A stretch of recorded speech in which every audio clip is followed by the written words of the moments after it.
നമസ്കാരം, news prime മലയാളത്തിലേക്ക് സ്വാഗതം. ആം ആദ്മി പാർട്ടിക്ക് സഹായഹസ്തവുമായി എത്തിയ ഇന്ത്യൻ നാഷണൽ കോൺഗ്രസിൻ്റെ ആ നടപടിയെ ആം ആദ്മി നേതാക്കൾ എല്ലാവരും പ്രകീർത്തിക്കുകയുണ്ടായി. ഇന്ത്യ മുന്നണിയിൽ ആം ആദ്മി പാർട്ടിക്ക് നിരവധിയായ അഭിപ്രായ വ്യത്യാസങ്ങൾ ആദ്യമുണ്ടായിരുന്നു.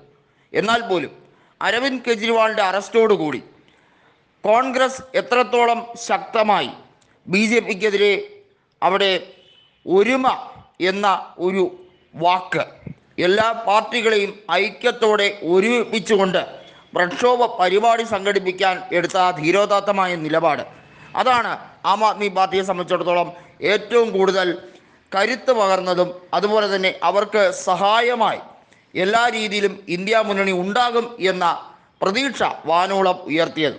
അതുകൊണ്ട് തന്നെയാണ് അവർ പല വിട്ടുവീഴ്ചകൾക്കും തയ്യാറായി നിന്നുകൊണ്ട് കോൺഗ്രസ്സിന് കൂടുതൽ സഹായം തിരികെ നൽകാൻ വേണ്ടി ശ്രമിക്കുന്നത്.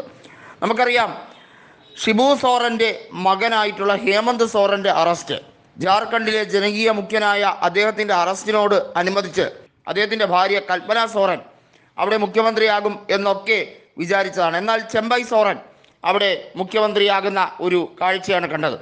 കൽപ്പന സോറൻ വളരെ വൈകാതെ തന്നെ ഡൽഹി മുഖ്യമന്ത്രിയായ അരവിന്ദ് കെജ്രിവാളിൻ്റെ പത്നി സുനിത കെജ്രിവാളിനോട് ആശ്വാസവാക്കുമായി ഡൽഹിയിലേക്ക് എത്തിയത് ഏവരെയും കൃത്യമായി ഇരുത്തി ചിന്തിപ്പിച്ച ഒരു കാര്യമാണ്. പ്രതിപക്ഷം ഒന്നിക്കുന്നു എന്നത് BJPക്ക് ഏറ്റ കനത്ത അടി തന്നെയാണെന്ന് പറയാതിരിക്കാൻ വയ്യ. പ്രതിപക്ഷ പാർട്ടികൾ ഒന്നിക്കുന്നത് ഏറ്റവും കൂടുതൽ തളർത്തുന്നത് NDAയുടെ ഒറ്റയ്ക്കുള്ള ഭൂരിപക്ഷം എന്ന സ്വപ്നമാണ്. BJP ഒറ്റയ്ക്ക് 370 സീറ്റുകൾ പാർലമെൻറ്റിൽ നേടും എന്നാണ് പ്രധാനമന്ത്രി നരേന്ദ്രമോദി പറഞ്ഞത്. ഇത് ജനാധിപത്യത്തോടുള്ള വെല്ലുവിളി തന്നെയാണെന്ന് ആർക്കായിരുന്നാലും തോന്നും. ജനാധിപത്യ മാർഗത്തിൽ ഒറ്റയ്ക്ക് ഭൂരിപക്ഷം കൊടുക്കണമോ വേണ്ടയോ എന്ന് ജനങ്ങളാണ് തീരുമാനിക്കേണ്ടത്, അല്ലാതെ നേതാക്കന്മാരല്ല. നേതാക്കന്മാർക്ക് ഒറ്റയ്ക്ക് ഭൂരിപക്ഷം ലഭിക്കാൻ വേണ്ടി അഭ്യർത്ഥിക്കാം, അതിൽ കൂടുതലായി അവർക്കൊന്നും പറയാൻ കഴിയില്ല.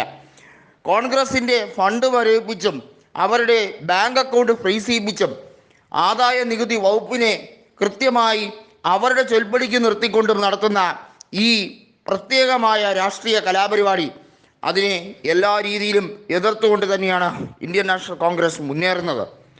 പ്രതിപക്ഷ ബഹുമാനം ലെവലിസം തൊട്ട് തീണ്ടാത്ത നരേന്ദ്രമോദിക്കും കൂട്ടർക്കും ഒരു തിരിച്ചടി നൽകേണ്ടത് അനിവാര്യമാണ് എന്നുള്ളത് ഉറപ്പിച്ചുകൊണ്ട് തന്നെയാണ് മുന്നോട്ട് പോകുന്നത്.